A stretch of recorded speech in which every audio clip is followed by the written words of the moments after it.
bien, on poursuit notre série de vidéos sur Saint-Pétersbourg, ici dans un endroit un petit peu inhabituel. Il s'agit de la gare de Vitiebski. Donc la gare de Vitiebsk. Alors elle se situe juste à côté de moi et vous allez voir dans un petit instant. Vous voyez? Donc, alors pour beaucoup, on peut penser que cette gare est tout ce qu'il y a de plus habituel. Et je dois dire que personnellement, je ne suis pas très fan de filmer des gares ou de passer beaucoup de temps dans ces endroits. Effectivement, il y en a un petit peu partout, elles sont toutes plus ou moins belles. Mais là, celle-ci a quelque chose d'un petit peu particulier. C'est que la gare de Vitiebski est la première gare de Russie. C'est la première gare qui a été construite ici à Saint-Pétersbourg. C'était la gare qui a été construite par la décision du tsar Nicolas Ier pour aller à sa résidence. Il avait une résidence qui était au sud de Saint-Pétersbourg qui s'appelait Tsarskoye Selo. C'est là où il y avait la résidence du tsar et justement, je pense qu'il devait en avoir un petit peu marre d'y aller, on va dire avec les moyens de l'époque, et il avait envie de quelque chose d'un petit peu plus confortable. Et donc c'est pour cette raison qu'il a créé cette gare pour avoir un train qui l'emmène jusqu'à sa résidence. Alors, quand ils ont créé cette gare en 1837, il n'y avait pas les finances pour la créer. Donc, c'était une toute petite gare, à un niveau vraiment très peu élevé. Il n'y avait pas le budget pour ça. Et donc, ils ont fait une gare toute petite en bois. Et 11 ans plus tard, ils ont trouvé les finances et comme cette gare a été régulièrement utilisée, eh ben, ils ont décidé de l'élargir et de la faire en pierre. Donc, ce n'est pas le modèle original puisque comme beaucoup de bâtiments en Russie, les infrastructures étaient toujours en bois. Donc là, quand on voit quelque chose en pierre historique en Russie, il faut bien se dire, c'est que à la base, c'était quelque chose en bois qui ensuite a été élargi, agrandi et mis en pierre, en béton, etc. Alors le nom de la gare entre Tsarskoye Selo Vokzal et Vitiebsk Vokzal, il y a eu beaucoup de changements. Elle a eu énormément de noms en haut. On a changé souvent le nom entre Petrograd, Vokzal, Vitiebski, Petrograd, Leningrad, Petrograd, Vitiebski. Il y a eu beaucoup de noms qui ont changé. Mais le seul nom qu'on a décidé de garder jusqu'à l'heure, c'est Vitiebski Vokzal parce que depuis cette gare de Saint-Pétersbourg, on peut aller à Vitiebsk. Vitiebsk, pour ceux qui ont un petit peu du mal en géographie, c'est une ville qui se situe, si je me rappelle bien, au nord de Minsk. C'est une ville biélorusse. Donc, à partir de cette gare, on s'assoit dans un train et on va en Biélorussie. C'est pas ce qu'on va faire aujourd'hui. Moi, ce que je vous propose, c'est qu'on aille faire un petit tour à cette gare parce que c'est quand même un petit morceau d'histoire de la Russie. Et comme dans beaucoup de situations, en fait, les gares ont une véritable histoire, mais on passe beaucoup plus de temps à admirer des cathédrales, à admirer des palais et très peu de temps des gares. Or, elles ont eu un rôle historique et continuent à jouer un rôle historique. C'est pour ça qu'on va aller voir un petit peu à quoi elles ressemblent.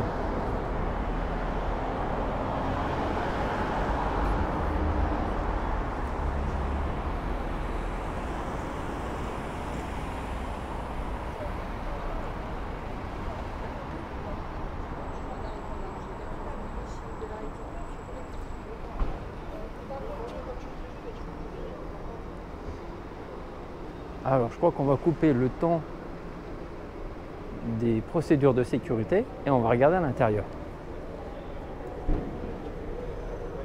Donc, là, on est à l'intérieur de la gare de Vitiebsk et regardez un petit peu. Donc, c'est un endroit qui est quand même assez privilégié parce que c'est aussi un endroit où on va tourner des films, on va faire des photosessions, par exemple ici, de mariage. Donc, c'est assez populaire par rapport à cet escalier où pas mal de personnes aiment faire un petit peu des photos sur ces endroits qui sont assez majestueux avec l'emblème de la Russie en hauteur. Donc on va essayer de découvrir un petit peu le reste de la gare. Donc voilà, petit sol carrelage très habituel dans les vieilles gares de Russie. Des très vieux bancs, donc je pense que ça nous ramène un petit peu plus sur l'époque soviétique.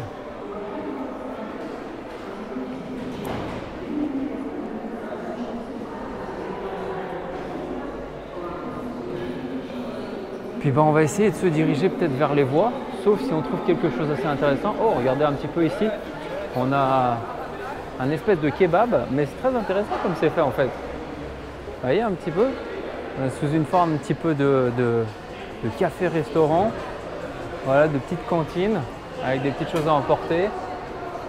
On a pas mal de petites boulangeries, des petits pains, des petites choses comme ça à prendre. Voilà, puis c'est assez sympa, c'est dans une espèce de... Voilà, une petite cantine en bois en fait à l'intérieur. Donc là, ici, je pense qu'on a une espèce de ancienne salle d'attente. Vous voyez, avec vraiment les lumières, les lustres d'époque. C'est incroyable, c'est vide, mais c'est très grand comme place. On va essayer de voir un petit peu, comme j'ai dit, c'est de se rapprocher des voies, sauf si en cours de route on voit quelque chose d'intéressant. Alors, on a un petit escalier, ça nous mène où? On va essayer de découvrir la suite dans la gare de Vitebsk.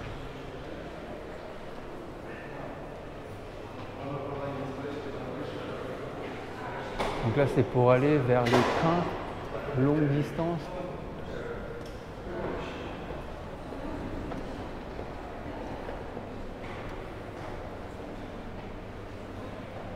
Stalovaya.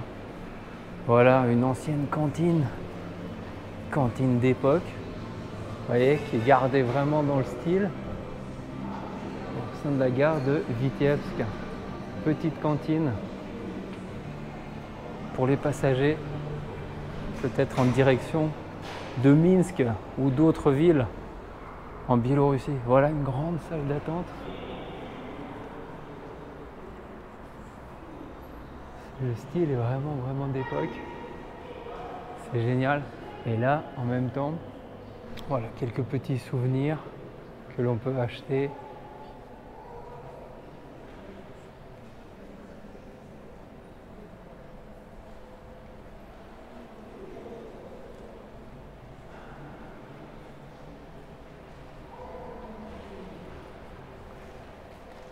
Avec une ancienne pendule tout en haut. C'est incroyable, la hauteur est immense. Voilà, donc petite découverte de la gare de Vitebsk. Alors il faut savoir, c'est que cette gare, elle est très appréciée au niveau du cinéma, parce qu'ici ont été tournés beaucoup de films. Je me souviens, il y a même eu des épisodes de Sherlock Holmes qui ont été tournés dans cette gare, parce que justement, elle a vraiment ce petit côté rustique à l'ancienne. Voilà, et ça a été vraiment très préservé.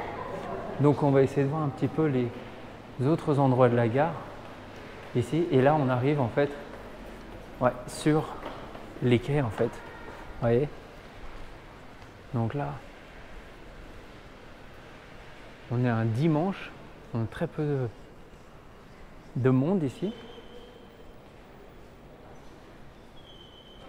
Donc on a Franz Anton, c'est la personne qui a construit en premier la gare et le chemin de fer qui a amené, comme on voit, Первой железной дороги России, donc le premier chemin de fer de Russie, de Saint-Pétersbourg à Tsarskoye Selo.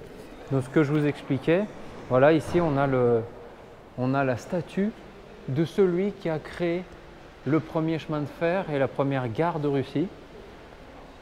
Donc au centre de Vitebsky Vokzal. Donc on a des petites boutiques de souvenirs ici qu'on peut acheter. Et puis là, on arrive au quai en fait. Voilà à quoi ressemblent les quais. C'est un petit air... ça me rappelle un peu les gares de Lille. Si je ne me trompe pas, je crois que c'était l'île Flandre ou l'île Europe, je ne me souviens plus, avec ces arcs en fait. Et ici, sont tournés beaucoup de films au niveau de cette gare. Et on peut le comprendre, là, ici, il n'y a pas beaucoup de monde.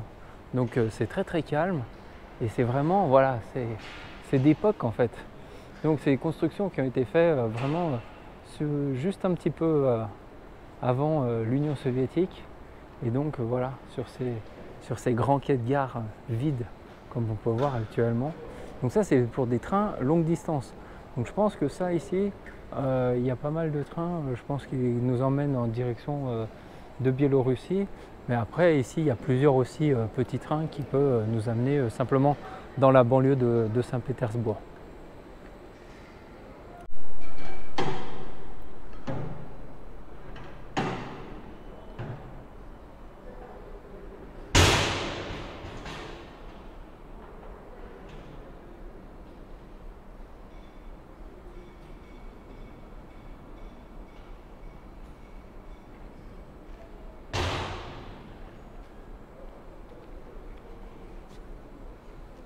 Franchement, j'adore cet endroit parce que franchement, c'est assez rare d'arriver en Russie dans des gares où c'est quasiment désert et il y a toujours une espèce de petite atmosphère un petit peu particulière dans les gares. Et dans celle-là, en fait, on la sent super parce que il y a un petit côté un peu magique parce que la plupart des gares qu'on peut voir en Russie, elles ont surtout été développées pendant la période de l'Union soviétique. Et cette gare, on voit vraiment que c'est une gare qui est à l'ancienne, qui rappelle un petit peu les gares qu'on retrouve en Europe. Surtout, on voit au niveau, en haut là, des petites ouvertures et de ces grands arcs qu'on voit un petit peu qui sont formés voilà, en métal. Ça fait vraiment penser un petit peu comme les gares qu'on trouve en Europe. Et c'est assez rare en Russie parce que comme j'ai dit, la plupart étaient en bois et ont été refaites pendant l'Union soviétique en béton. Voilà. Et celle-là vraiment a un style très très unique. Regardez, et en même temps que je vous parle, on a un train qui arrive, qui est en train de se positionner. Alors, c'est peut-être un train pour aller en Biélorussie ou quelque part par là. Voilà. On ne va pas le prendre, malheureusement. Il faut qu'on retourne à Moscou. Il y a du travail qui nous attend, mais ouais, on a essayé de partager un petit moment de cette gare. Et franchement, si vous avez l'occasion, si vous voulez vivre un petit truc mythique, je pense que c'est vraiment une très bonne idée. Par exemple, si vous souhaitez voyager en Russie, aller jusqu'en Biélorussie ou peut-être même tout simplement vous arrêter à Tsarskoye Selo. Ça existe toujours cet endroit, c'est au sud de Saint-Pétersbourg. Vous pouvez prendre le train et faire un petit peu le voyage du tsar quand il allait à sa résidence d'été en fait. Et de redécouvrir un petit peu une petite partie d'époque, en fait, un petit morceau du passé et d'apprécier cet endroit. En tout cas, moi, franchement, pour le peu de temps où j'ai été ici, là, ça fait peut-être une petite demi-heure que je me promène dans cette gare et je dois dire que c'est franchement un endroit super. Et puis surtout le fait qu'il n'y a pas beaucoup de monde. Donc, je sais pas, donc effectivement, par rapport à Saint-Pétersbourg, le reste de Saint-Pétersbourg, il y a les gares, je crois que ça s'appelle la gare de Moscou, la gare passager ou quelque chose comme ça. Il y a beaucoup plus de monde, les structures sont beaucoup plus grandes. Mais là, effectivement, on va regarder d'ailleurs, tiens, vers quoi ça nous emmène cette gare. Vous voyez ?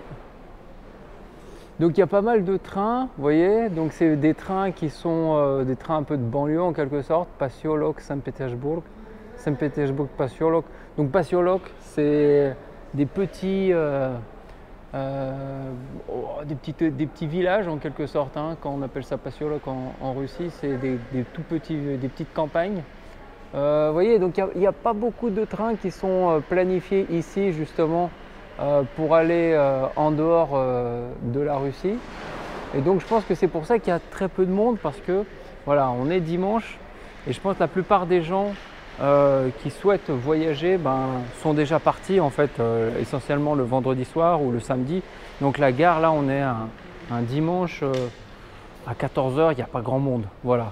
Mais c'est pour ça c'est génial de pouvoir voir cette gare, on va dire au calme et de pouvoir profiter un petit peu de cet instant et de découvrir ce lieu. On va essayer de voir s'il reste encore des petites choses à découvrir sur cette gare. Vous voyez, donc Ça, c'est la partie où on avait tout à l'heure les jeunes mariés qui étaient en train de faire leur photo de mariage. Et on va en profiter pour descendre ce très très grand escalier. Alors je ne sais pas si ça va rendre bien au niveau de la vidéo, mais il faut savoir c'est que c'est assez majestueux en fait. En fait, surtout dans une gare. Bon, on comprend hein, que ça a été la gare du Tsar, donc effectivement, on a des escaliers qui sont à la hauteur du personnage qui venait ici prendre son train pour aller rejoindre sa petite résidence d'été.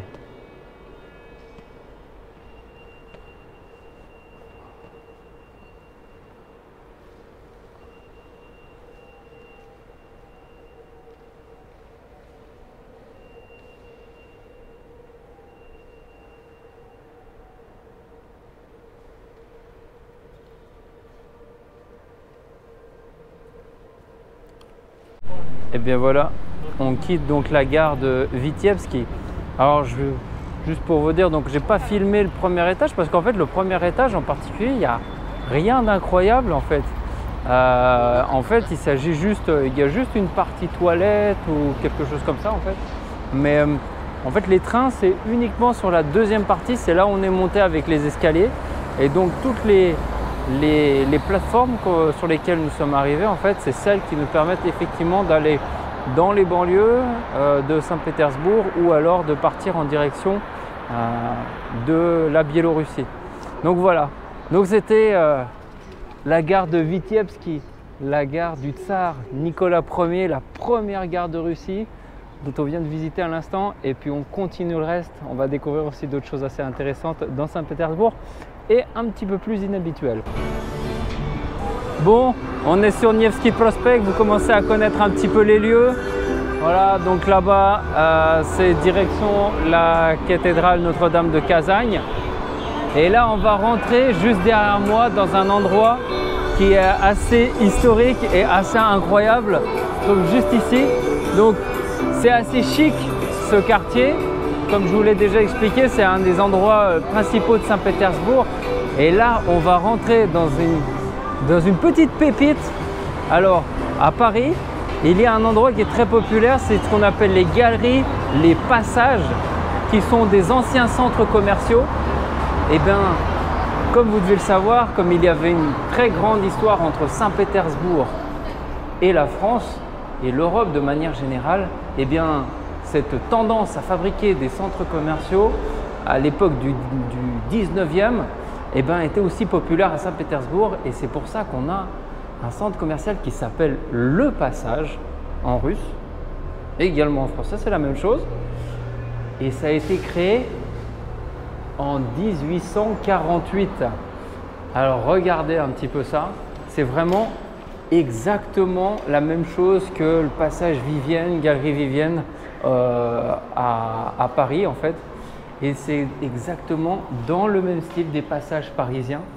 Donc une très grande galerie avec un atrium, une verrière et de part et d'autre donc des boutiques. Et c'est exactement comme si on est dans un petit bout de Paris en plein centre de Saint-Pétersbourg. Et c'est vraiment quelque chose d'assez unique parce que, comme je vous ai dit, même si effectivement on va dire toujours ouais, Saint-Pétersbourg, il y a beaucoup de choses qui rappellent l'Europe, mais il faut se dire qu'en Russie, on utilise beaucoup le terme passage. Passage, c'est vraiment un terme qui est assez apprécié pour toutes les personnes qui aiment l'histoire, faire ces genres de boutiques dans des petits centres commerciaux allongés. Et bien en fait, on retrouve très souvent le mot passage en Russie, mais ça ne ressemble pas vraiment toujours à un passage. Alors là, ici, dans cette situation-là, on ne peut pas dire autrement, hein. On est vraiment sur un véritable passage, comme à Paris. Donc pareil, regardez un petit peu, un sol assez joli avec du petit carrelage un petit peu décoré, voyez. Donc des façades avec maison bon dos, au bon goût. Voilà. Qui pourrait imaginer en regardant ça qu'on se trouve à Saint-Pétersbourg, quoi. On est au bon marché, vous voyez. Bon là, on a quelque chose qui est écrit en russe, mais la plupart du temps, voilà, on essaye de faire un petit peu a rappelé que l'origine du passage, en fait, c'était un centre commercial français. Alors, ça n'a pas été fondé par des Français ici, mais l'idée était ça. Voilà, l'idée était de faire la même chose qu'à Paris, puisque Saint-Pétersbourg était la ville du tsar, et donc il fallait ici que l'on retrouve dans ce passage, voilà, la même atmosphère, l'identique que Paris. On sait très bien qu'en dehors de Saint-Pétersbourg, il y a un grand palais qui est très populaire, qui s'appelle Piotrków, et qui est exactement la copie de Versailles avec un peu plus d'or, etc. Mais c'était aussi important, voilà, que au centre de Saint-Pétersbourg, on retrouve également des passages, des choses comme ça qui rappellent exactement la classe qu'il y avait dans les capitales européennes. Et aujourd'hui, comme vous pouvez voir derrière moi, on a encore pas mal d'excursions pour parler de cet endroit. Voilà, mais on a exactement gardé le charme d'antan ici. Et voilà, à la ville de Genève, vous voyez, maison Annette. Donc voilà, je sais pas qui pourrait vraiment penser qu'on est à Saint-Pétersbourg. Ça fait peut-être déjà 2 ou 3 fois que je le dis, mais pour moi, surtout que j'ai vécu pendant des années à Paris, que j'ai vu pas mal de passages, et franchement, on y est quoi. On est exactement ça. Vous voyez, on a même une personne qui font des réparations de chaussures, ça s'appelle Bonjour. Voilà. Donc on est vraiment dans un pur passage, ce qu'on peut trouver en France ou dans certains endroits en Italie. Alors après, voilà, donc il y a peut-être un petit peu des noms qui changent un petit peu, voilà, mais qui sont écrits en russe. Mais la plupart du temps, ouais, beaucoup de noms sont écrits en français. Voilà. Donc ça, c'était petite histoire sur le passage, un petit peu rapidement. Donc ça a été fait donc en 1848. Donc c'était pendant la période du tsar, etc. Donc vous savez, c'était la période où la noblesse russe, la bourgeoisie russe parlait essentiellement français. Et donc c'est pour ça qu'en fait tout ce style un petit peu européen était très très très présent. Et comme je disais, en fait c'est un endroit qui est assez populaire en fait ici. Aujourd'hui même pour justement ce petit côté un petit peu historique, parce que comme il y avait une très grande proximité entre les cultures françaises et russes, c'est pour ça qu'on va retrouver ici ce genre de passage et ce genre de boutique avec des noms en français. Alors la petite particularité ici qui est assez intéressante, c'est que dans ce passage, au début du 19e, fin 18e, début du 19e, ce n'était pas que des boutiques russes avec des noms français, mais il y avait aussi une entreprise française qui a ouvert ici une filiale. Et il s'agit de la banque Le Crédit Lyonnais.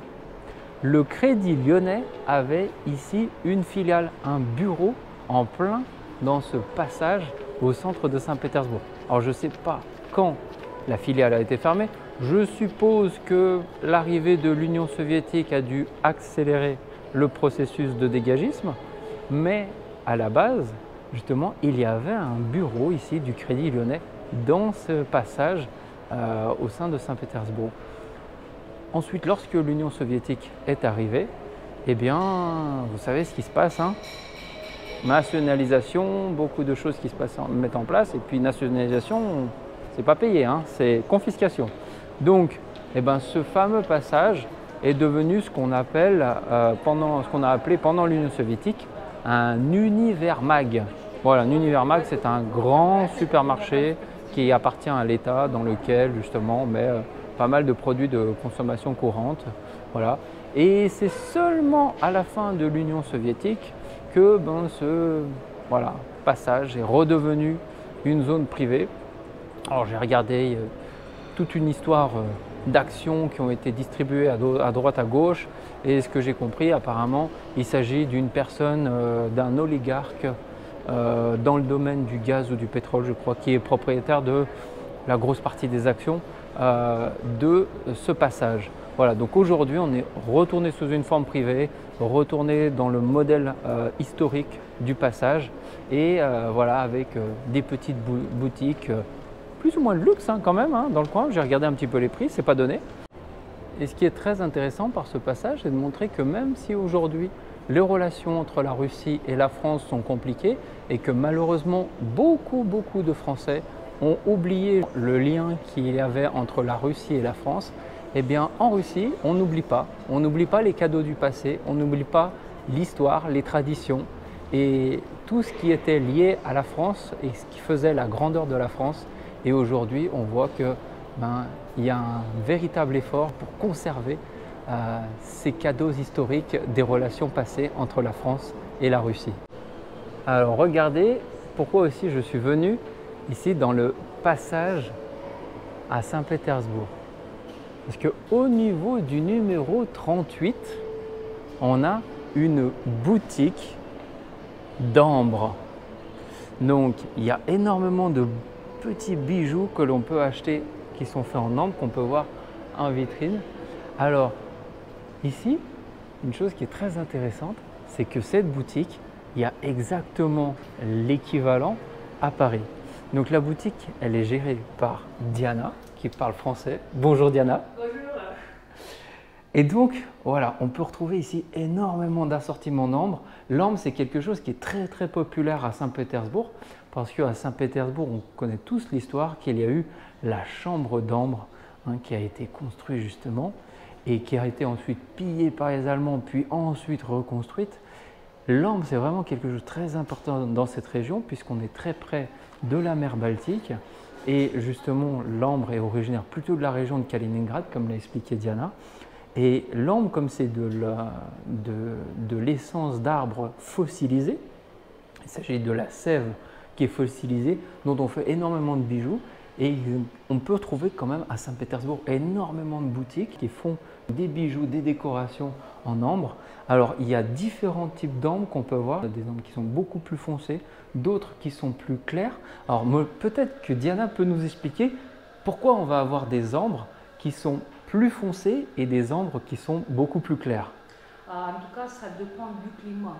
C'est du climat parce que c'est le climat qui fait des couleurs. Mais c'est la même matière toujours. Et en plus, ça existe. Il y a plus de 250 variétés différentes en ambre. Ah, il y a 250 gammes en fait d'ambre. C'est-à-dire si on doit faire un peu comme un arc-en-ciel en quelque sorte de l'ambre, c'est ça? C'est ça. Ouais, c'est incroyable. Et donc, là, on peut retrouver, on a des petits colliers, justement, des sautoirs qui sont là. On a énormément de choix, des petites boucles d'oreilles. Voilà, donc il y a pas mal de choses. Donc moi, j'en ai profité pour faire un petit achat. Ouais. Je vous montre des choses. Voilà, ça, c'est le collier bébé. Ah, c'est pour les petits. Voilà, c'est très populaire en France. Pour les naissances, c'est ça? Oui, c'est pour les enfants, période des dents. Ah, voilà, dans cette période. Ça calme. Voilà, et donc qu'est-ce que vous me disiez au sujet de la propriété de l'ambre? Qu'est-ce qu'il y a d'important? En général, l'ambre, c'est de la résine fossilisée des plantes antiques qui n'existent plus, mais parce que ça porte de la mer, ça porte beaucoup de l'énergie naturelle. Il est fort, ça calme, ça recharge, ça fait du bien pour la glande thyroïde. Et il y a plein de bonnes choses. Ouais, beaucoup de bonnes vertus. Voilà. Oui, mais il faut porter quelque chose en contact de peau parce que ça marche avec la température du corps. Super, merci en tout cas pour toutes ces explications. Donc voilà, en fait, et il faut savoir, c'est que il y a la possibilité de retrouver aussi Diana donc à Paris lorsqu'il y a, c'est le marché de Noël, c'est ça? Et donc au marché de Noël à Paris, il y a une boutique qui est dans le premier arrondissement de Paris, c'est dans le passage Mont-Sentier. Mais normalement, on fait le marché de Noël à Tuileries. Aux Tuileries, c'est ça. Et la boutique, elle est où? Elle se situe où? Notre boutique, c'est dans le jardin du Palais Royal, Galerie Montpensier, numéro 15. Numéro 15. Et ben voilà, vous avez l'adresse, donc si jamais vous avez l'opportunité de venir à Saint-Pétersbourg, d'aller dans le passage, eh ben vous pouvez vous rendre ici au 38 pour découvrir un petit peu tout ce qui existe au niveau des confections d'ambre. Mais si vous n'avez pas l'opportunité à cause de la situation actuelle, eh ben c'est possible de le faire à Paris. Voilà, vous avez l'adresse. Il y a aussi la possibilité de l'acheter au marché de Noël, donc chaque année. Et puis n'hésitez pas, voilà, l'ambre c'est quelque chose de très important justement pour les énergies. C'est quelque chose d'historique et c'est un petit lien quand même avec la Russie parce que, comme on a dit, ça vient de région un petit peu de Kaliningrad. Et donc c'est ça qui a été popularisé, on va dire à l'époque un petit peu des tsars. Allez, on continue notre histoire. Donc on termine donc cette petite promenade dans le passage au centre de Saint-Pétersbourg après avoir visité la boutique de Diana. Moi je savais pas qu'elle parlait français. Là ça fait peut-être une petite demi-heure que je suis dans le passage. J'ai vu une petite famille qui parlait français, qui m'ont dit ah, vous parlez français, etc. J'arrive, je rentre dans la boutique, elle me dit mais vous avez un petit accent, vous venez d'où? Je suis français. Elle fait oh, moi aussi je sais parler français, je suis très souvent à Paris, etc. Donc c'est vraiment totalement improvisé. Mais en tout cas sachez voilà, qu'ici il y a quand même pas mal de gens en Russie qui sont francophones, avec qui il est possible de parler en français. On va aller découvrir un autre endroit, une petite perle de Saint-Pétersbourg et on va essayer de voir ça ensemble. Alors on continue notre découverte des petites perles de Saint-Pétersbourg avec un endroit assez particulier que l'on appelle l'épicerie Yelisseev. En russe, c'est un petit nom un petit peu différent, mais c'est Yelisseev. L'épicerie Yelisseev. Alors ce sont des frères qui ont créé ce petit magasin au début des années 1903 pour y retrouver ici des produits de luxe, de gastronomie, des produits exotiques, des produits coloniaux qui étaient vendus dans cette boutique, dans ce grand magasin. Voilà. Donc ça va s'en rappeler un petit peu l'histoire de la maison Singer qu'on a vu un petit peu plus tôt. Et justement, ça s'inscrit exactement dans la logique de ces grands magasins d'époque qui ont été construits. Donc, les frères Yelisseev, quand ils ont construit ce magasin, c'était justement, comme je vous ai dit, pour apporter des produits exotiques, des produits rares. Et il y avait une banque aussi dans ce magasin. Et ensuite est arrivé un théâtre au début des années 1930, je crois, un théâtre satirique, un théâtre de comédie. Et quand il y a eu l'Union soviétique, eh ben, ce grand magasin de luxe que l'on voit ici est devenu ce qu'on appelle, en Union soviétique, on appelait ça les magasins gastronomes. Gastronomes, c'est là où on trouvait quand même encore des produits de délicatesse pour l'Union soviétique. C'est-à-dire que même lorsqu'il y avait des déficits, on arrivait toujours dans ce type de magasin à trouver des produits exceptionnels pour l'époque. C'était toujours des produits exceptionnels dans ce magasin. Et ensuite, après, ben, voilà, à la fin de l'Union soviétique, le magasin, un petit peu comme le passage, est retombé dans les mains de personnes privées, justement, qui le dirigent. Et on va essayer un petit peu de découvrir ensemble à quoi ressemble ce magasin Yelisseev, cette petite épicerie. Et regardez plutôt ces façades avec un petit peu des décorations style d'époque. Et donc ici on voit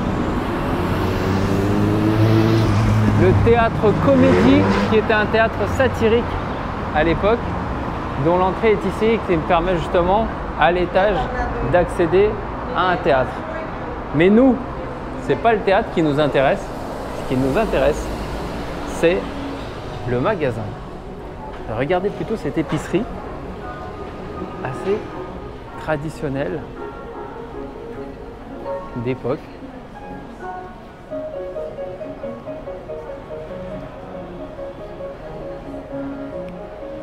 On est vraiment, on sent vraiment qu'on est à la fin du 19e, début 20e, avec tout ce petit décor. Donc on peut acheter des petites meringues, du pastilla. Le pastilla en Russie, le pastilla c'est un mélange d'œufs, de blanc d'œuf et de pommes un petit peu sucrées. C'est très populaire en Russie. On a du vin, du champagne qu'on peut acheter. On peut trouver, je pense, pas mal d'autres petites délicatesses ici. Des bonbons. Marzipan, en français, c'est la frangipane. Du thé, du café. Voilà, différentes petites viennoiseries. Voilà, des petits macarons. voyez, et on peut s'asseoir ici pour déguster quelque chose, manger des petits chocolats. Voilà, on a la partie un petit peu plus charcuterie.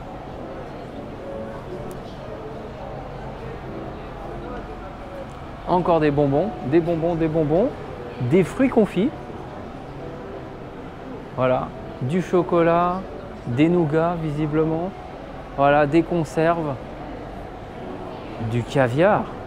Ah, je pense que ici, si vous achetez du caviar dans cette boutique, je pense que vous ne ferez pas tromper. À mon avis, c'est du vrai. Il suffit juste de voir un petit peu les prix. 28 grammes, à peu près 4800 roubles, ça nous fait combien actuellement en euros? Je pense qu'on doit être on est un petit peu moins de 100 euros. Voilà. Donc pour 28 grammes à peu près 100 euros, je pense qu'on est sur du vrai caviar. Donc encore du caviar rouge et du caviar noir ici. De la vodka. Comment on peut vivre en Russie sans ça? Donc on va essayer un petit peu de regarder la suite. Regardez tous les fruits confits. Exactement comme en France, vous voyez. Donc pas mal de petites choses qui rappellent un petit peu ce qui est fait, des pâtes de fruits, voilà, des petits chocolats un petit peu en trompe-l'œil. Voilà, petit côté un petit peu boulangerie-pâtisserie. Et les alcools, du miel, du vin. Et des fromages, vous voyez. Alors, bien évidemment, ce ne sont pas ici des fromages français. Ça va être sans doute des fromages qui sont faits en Russie ou dans des pays qu'on appelle des pays amicaux, qui peuvent être Argentine, qui peut être la Suisse aussi. Hein. On n'a pas de problème en Russie avec la Suisse, donc les fromages suisses sont les bienvenus en Russie. D'ailleurs, je pense qu'on peut le voir ici. On parle de fromage suisse, Albina, Switzerland. Voilà, on a un petit fromage suisse. Donc ça, c'est pas sanctionné, on a le droit. Donc vous voyez, donc pas mal de choses différentes et encore du vin. Et puis voilà, je pense que quelques petits souvenirs, des matrioshkas, comme on aime bien. Voilà. Donc c'est le magasin Yelisseev. Donc on va voir si c'est juste ça ou alors est-ce on a le droit de descendre ou pas, on va voir. Je sais pas du tout qu'est-ce qu'on peut voir. Ah, dessous c'est le restaurant apparemment. Ouais, dessous c'est le restaurant. Donc c'est ça en fait. Donc voilà à quoi ressemble ce grand magasin en fait d'époque et qui existe encore aujourd'hui à Saint-Pétersbourg.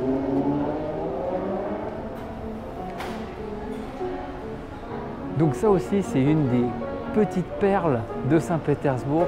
C'est pas quelque chose dont on parle tout le temps puisque bon, bien évidemment, ce qui est très célèbre à Saint-Pétersbourg, c'est surtout les cathédrales et les palais, mais les petits endroits d'antan, comme les passages ou les petites boutiques, qui franchement, hein, on va dire sur le détail, vont rappeler exactement ce qu'on peut retrouver en France, qu'on peut retrouver aussi en Italie.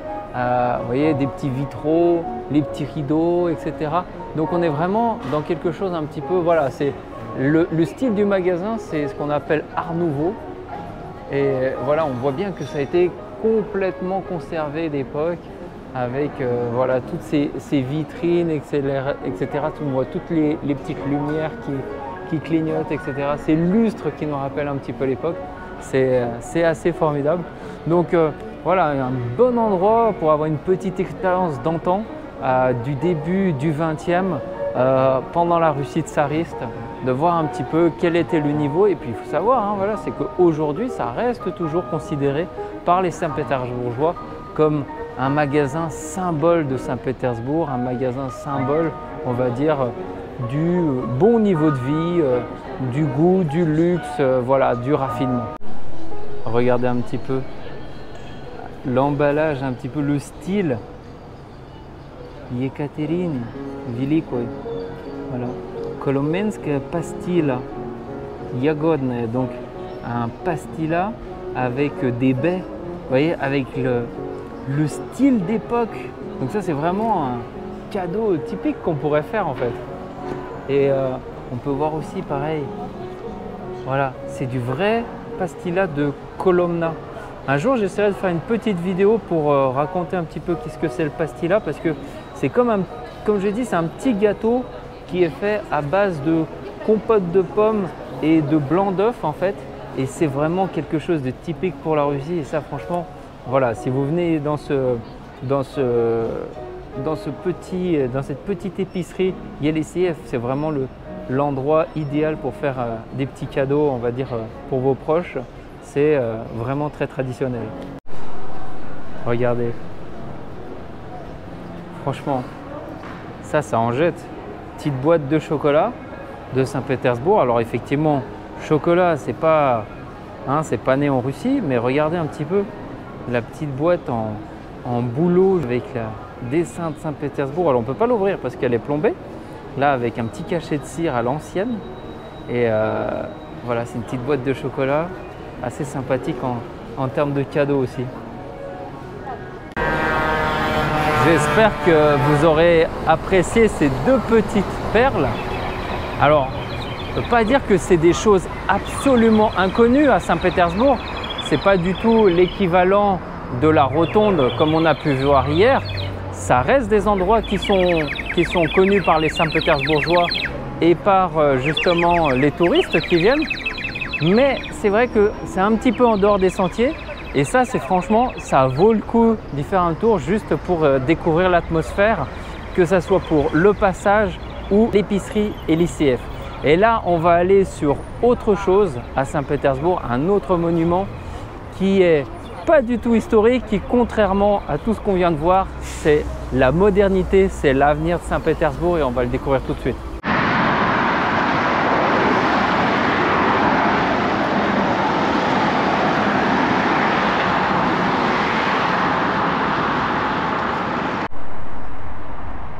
Et donc voilà l'Arta Centre, le centre l'Arta. Donc ça, ce que vous voyez là, ça vient tout juste d'être construit et c'est encore en construction, hein. En témoignent les Algeco qu'on voit ici autour. Donc c'est un très très grand centre d'affaires qui est construit dans la périphérie de Saint-Pétersbourg. Alors de là où je filme, on sent un petit peu l'air marin.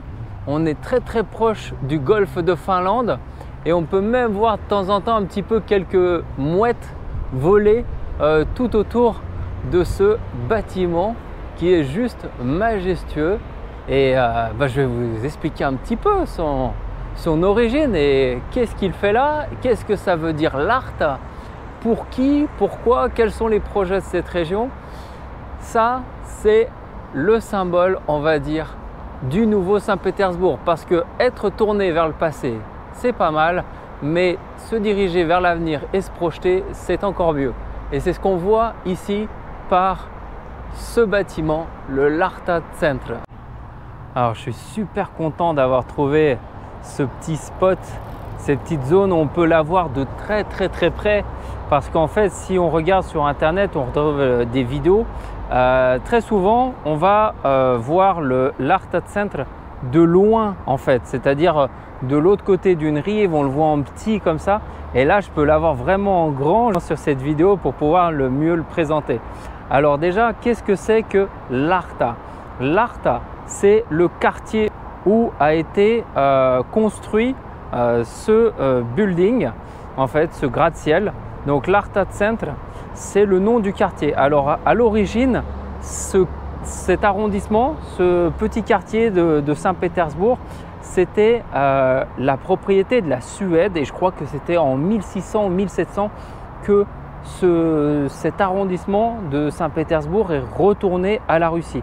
Mais c'était pendant très longtemps le royaume de Suède qui était propriétaire de ce territoire. Ensuite, pendant très longtemps, il n'a pas été utilisé. C'est vraiment un petit quartier dortoir. Et dans le début des années, je crois que c'était 2006 ou 2008, quelque chose comme ça, Gazprom a eu pour projet de faire un très grand building, un très grand gratte-ciel. Alors, je ne sais plus si c'était à Moscou ou Saint-Pétersbourg, Mais après, ils l'ont dit, il faut le faire à Saint-Pétersbourg parce qu'il y a pas mal de choses, d'activités de Gazprom qui sont au nord de la Russie. Et Saint-Pétersbourg étant la capitale du Nord, on leur a dit, faites quelque chose à Saint-Pétersbourg. Ce projet que vous voyez derrière moi, il devait être en plein centre de Saint-Pétersbourg. Sauf que les Saint-Pétersbourgeois et pas mal de personnes de l'administration ont été contre parce que ce projet était trop moderne, trop futuriste pour être dans le centre historique de Saint-Pétersbourg. Imaginez-vous, vous avez l'Ermitage, la cathédrale Isakievski, Spas na Kravi et en plein milieu, vous avez cette grande flèche de verre. Ça ne pouvait pas le faire. Donc, tout le monde a décidé que ça devait être en dehors, ça devait être dans la périphérie. Donc, si bien que ce gratte-ciel n'est pas visible depuis Saint-Pétersbourg, il faut sortir de la ville pour pouvoir y accéder. Alors pour le moment, c'est en étape de construction, c'est-à-dire qu'on n'a pas de ligne de métro qui arrive jusqu'ici. On peut y aller justement jusqu'à Begovaya et ensuite il y a un bus pour venir là. Mais là, c'est encore en construction. Normalement, c'est dans peu de temps que ça va être ouvert. C'est pour ça que pour le moment, les infrastructures ne sont pas prêtes pour ce genre de bâtiment. Alors, l'Arta-Centre, comme je vous ai expliqué, ça vient du nom de la région où il a été créé. Il est en proximité du golfe de Finlande. Ça va être le bureau mondial de Gazprom.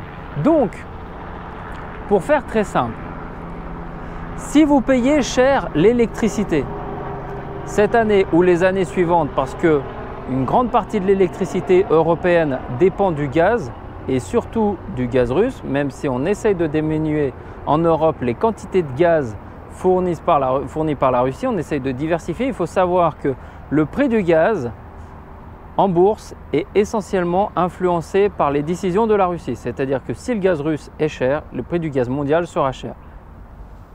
Et qui c'est qui gagne? Eh bien, c'est ici où va se retrouver votre argent. Voilà, chez l'Arta-Centre, donc le centre mondial de Gazprom. Donc la prochaine fois que vous avez crié pour une facture d'électricité ou de gaz trop cher, sachez que ça sert à financer ça aussi. Ça sert à financer ça parce que ce bâtiment a coûté la bagatelle de 155 milliards de roubles. 155 milliards de roubles. Je ne ferai pas la conversion en euros, mais vous imaginez que c'est très cher. 155 milliards de roubles, 87 étages, 40 ascenseurs, c'est le l'Arta-Centre. Il est actuellement encore en construction. Donc là, ce que l'on voit, c'est la façade, elle est complètement terminée. Le projet était de 2012 à 2019 de construction de la façade. Et là, en ce moment, est en train de se terminer les travaux d'aménagement d'intérieur. On est en 2022 lorsqu'on filme cette vidéo. Normalement, si tout est bien, si tout se passe bien, d'ici la fin de l'année, le centre devrait être ouvert. Donc, Gazprom pourra prendre ses bureaux ici. Il y aura d'autres activités. Il n'y aura pas simplement Gazprom à cet endroit-là. Il y aura d'autres entreprises. Il y aura normalement des piscines. Il y a un centre commercial peut-être. Il y aura d'autres bureaux. Voilà. Mais ça, c'est vraiment le nouveau projet, comme je vous ai expliqué en fait en début de vidéo, que parmi les perles de Saint-Pétersbourg, le nouveau projet de Saint-Pétersbourg, c'est le l'Arta-Centre. Et tout le monde ici en parle, tout le monde en Russie connaît parce que ce bâtiment, en dehors du prix et du style assez incroyable, parce que si vous voyez bien, on a l'impression qu'on a une petite flamme torsadée qui vient rappeler le logo de Gazprom. Et bien, ce bâtiment, c'est le plus haut gratte-ciel d'Europe et de Russie. Donc, on ne peut pas trouver équivalent en Europe et en Russie en termes de taille, il faut le savoir. Et surtout, c'est le plus haut gratte-ciel de l'hémisphère nord du monde. C'est-à-dire que vous prenez tout l'hémisphère nord, il n'y a aucun bâtiment plus haut que le l'Arta-Centre. Donc, il va y avoir plein de choses, comme je vous ai expliqué. On va retrouver aussi normalement un restaurant panoramique, il va y avoir peut-être des hôtels si je ne me trompe pas. Donc, n'hésitez pas, sachez que là, c'est la dernière année normalement où on a un petit peu la construction des aménagements intérieurs. Ensuite, il y a d'autres projets ici, voilà, que l'on voit qui sont juste derrière. Je vais essayer de m'en rapprocher un petit peu. Et donc, on voit encore un petit peu quelques petites structures qui sont là-bas. On voit voilà, des petites ailes qui sont faites sur les bords. Voilà, donc c'est encore en construction, mais ça va bientôt être livré et je pense que ça sera vraiment un événement assez incroyable, l'ouverture de ce centre. Donc la phase 1 du projet est là, la phase 2 elle est là. Et donc en ce moment on est en train de faire justement la construction à l'intérieur, donc on voit encore un peu à travers les vitres, on voit du plastique, etc. On voit qu'il y a encore de la construction qui se fait et donc c'est ça, voilà, le Larta Center en quelques mots, le plus haut gratte-ciel d'Europe et de Russie, le plus haut gratte-ciel mondial de l'hémisphère nord, 155 milliards de roubles, 87 étages, 40 ascenseurs. Le centre mondial de Gazprom est ici, au nord de Saint-Pétersbourg. C'est donc ici, avec le Larta Center en toile de fond, que se termine notre série de vidéos sur Saint-Pétersbourg. J'espère que vous les avez appréciées autant que moi j'ai pu les apprécier en les filmant.